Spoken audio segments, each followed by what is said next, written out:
What's going on, Graveyard Shift family? It's your fearless shift leader, Dalen Spratt, clocked in for another true crime story. Yeah, I don't know how to tell you no other way, man, but you gotta be careful who you marry. People be out of their minds, literally.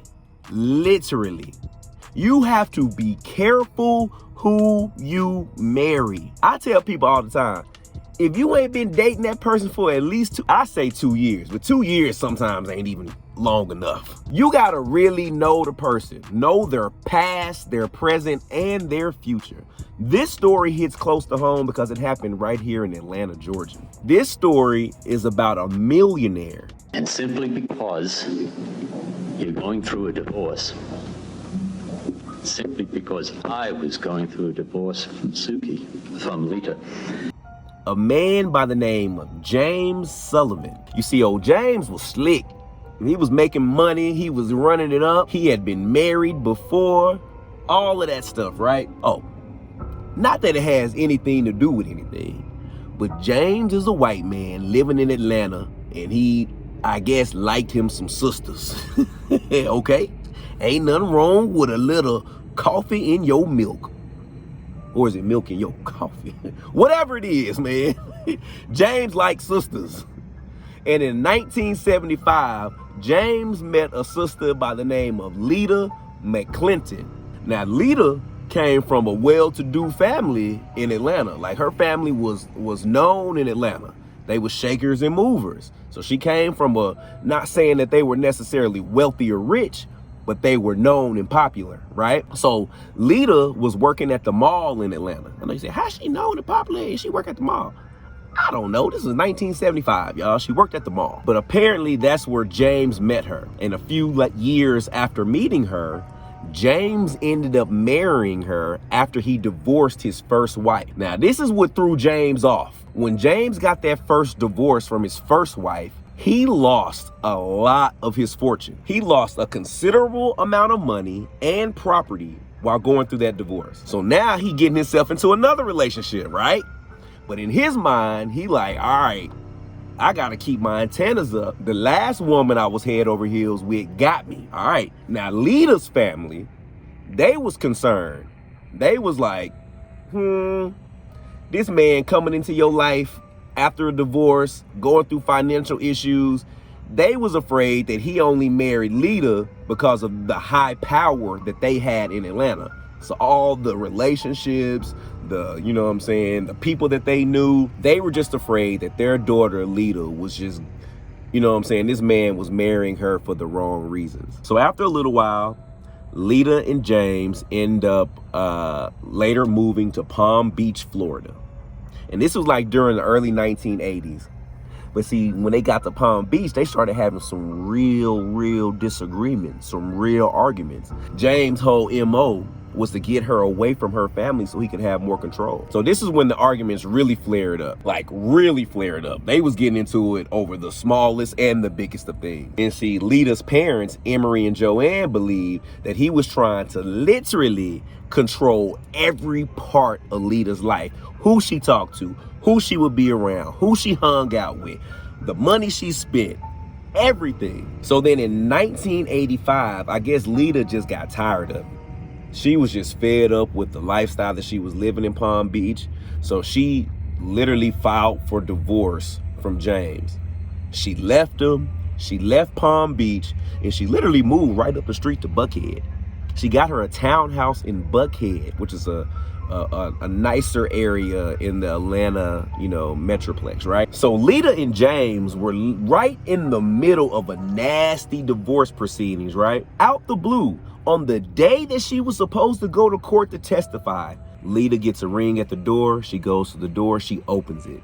There's a gentleman there standing with a large bouquet of 12 roses. Beautiful bouquet of flowers, right? So the man looks at Lita and he asks, he said, excuse me, are you Miss Lita? And Lita's, these are beautiful flowers. Of course. She was like, yes, I am Lita. Do y'all know this man looked her in her face, pulled out a gun, and shot her once in the head? Could you imagine the highs of seeing beautiful flowers, thinking that you had an unexpected gift, to the lows of seeing a pistol flashed into your face only mere seconds before the lights go out. She was killed instantly. Now you see several witnesses in the area saw this man fleeing the scene, but they couldn't identify him. They couldn't really see what he looked like, where he went, what he got into, what he drove. Like, it was just poof, he was gone. Now, Lita's husband, James, at the time, was still in Palm Beach. So he wasn't even in Atlanta. So he thought, I'm out the way. It ain't no way they can blame me. But see, the police thought it was a hit. Police was like, this is real convenient. This guy probably put a hit out on his wife, right? So 40 minutes after Lita's murder, 40 minutes now after Lita opened up the door and was shot in the head, James received a collect phone call from outside of Atlanta. Now, the distance between Lita's home and the phone booth was exactly 40 minutes. Let me say that again so you understand. Exactly 40 minutes after Lita was killed, James got a phone call from outside of Atlanta. That phone booth was literally 40 minutes away from Lita's house. Coincidence? I think not. Now, telephone records showed that 3 men checked into a Georgia motel using false identification and made calls to James's home. And a flower vendor remembered a nervous man buying flowers that were found at Lita's house. So that dozen roses, they tracked it back to a flower shop. And the man remembered somebody coming up in there looking kind of shifty and shaky. See, authorities learned from associates that James did not want to lose no more of his money after the divorce. So the police found out, like, look, James had lost enough money in the first divorce. It broke him. And he was just hell-bent on losing any more. So now they have a motive on why they feel like James might be responsible for the death of his wife, Lita. But this is where the story gets interesting-er, if that's a word. He was also reported to have said that he wouldn't be surprised if Lita suffered a tragic accident. And then, brother, he did it on the same day that she was scheduled to testify in court for the divorce case.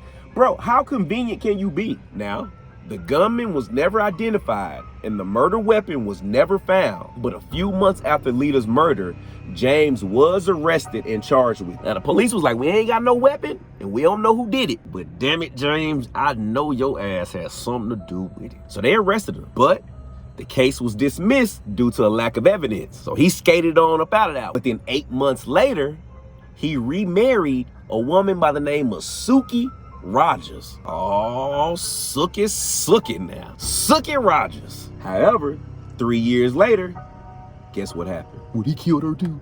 Nah, they got a divorce though. They got a divorce 3 years later. And in 1991, old Suki told the police that James had admitted to her that he had hired someone to kill his ex-wife, Lita. Oh, Suki now. You telling now.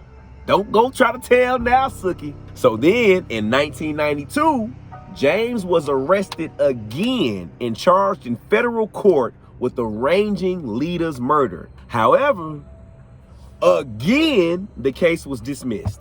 Like, at this point, this dude is Teflon done. They cannot catch him on the murder of Lita. But Lita's family was not having it. They were not gonna give up. You see, her father, Emery, was a former U.S. Department of Transportation, and Joanne, her mother, was a Georgia state representative.